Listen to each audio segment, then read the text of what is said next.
All right, the pencil I'm gonna use for this top value scale is a 2HB, just a normal yellow pencil that we're all used to. We're gonna leave the white of the paper and we're gonna start filling in the square as slowly as we can with very light pressure. This is as light as I can get it.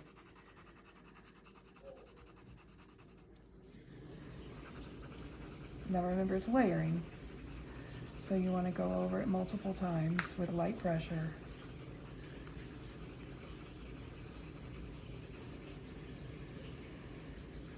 With these value scale exercises, you might get too dark too quick, and we can always use our eraser. That's what the eraser is for. We can erase some of the lead. All right. Now we're going to fill this in the same way. That's my recommendation. So fill it in. Look how I'm holding the pencil toward the end. That way I get a lot of lead when you hold it sideways like this instead of straight up and down. So you get more lead exposed that touches the surface of the paper. Now this is me going slow. And I'm sort of trying to be precise.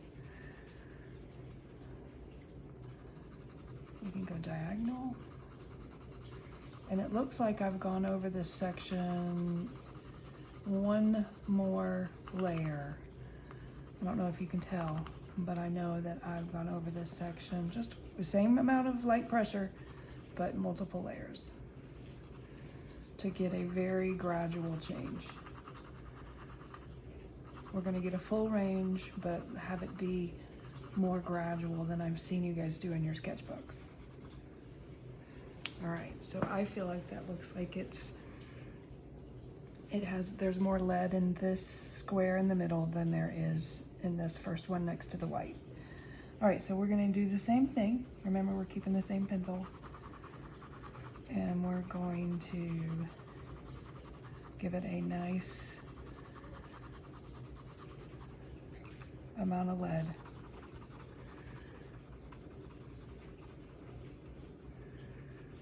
I notice some of you like to shade in, leaving the stroke, the visible, so the mark making.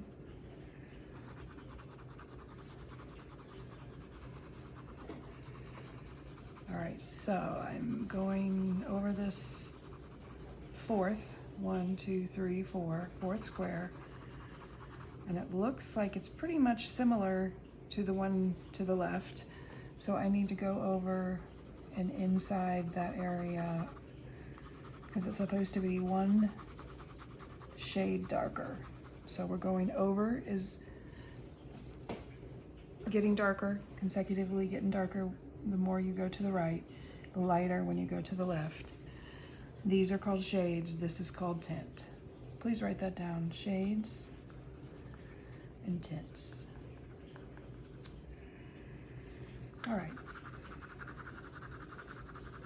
So I've started to increase the amount of pressure on the pencil, so I get a little stronger value.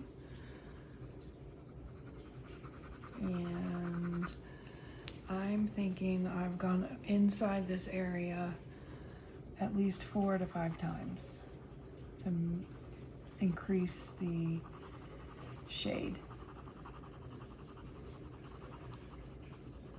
All right, and I'm really kind of taking my time, trying to make sure that this fourth square has more lead. And it appears to be getting darker as we go from left to right. Okay, so this is going to be the darkest value.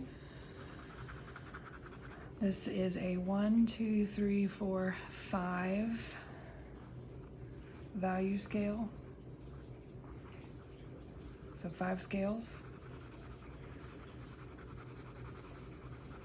And I've already noticed that in this dark last value scale, my pressure began at a medium, not at a light. All of these were light to begin with, and then I chose to get a little heavier with the pressure. You can see that my mark making's changed too. I'm going in circles. A circular motion because I'm going a little bit faster. I think when you go into this area, the darker shadows in your drawings, you get a little bit, you increase the speed, you increase the pressure. They just kind of go together. All right, so I'm not done. I'm gonna make sure that I get rid of all the little white back, the paper, all the white areas are gonna be covered. So I'm covering up the paper.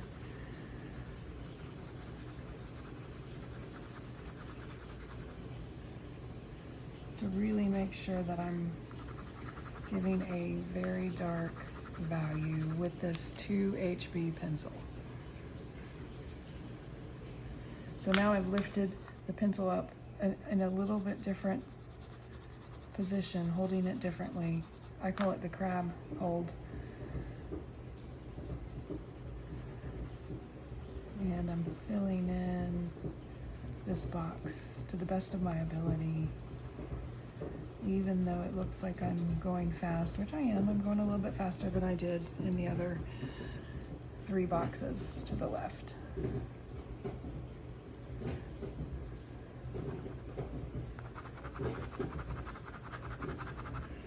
All right. I sort of want to come back in here and really fill in some of those areas that the lead didn't touch the paper, and give it a nice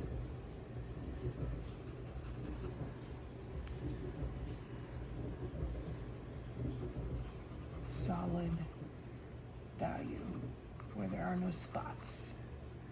Since I went into that one, I'm going to go into this one again too and give it a little more time and attention. This one too.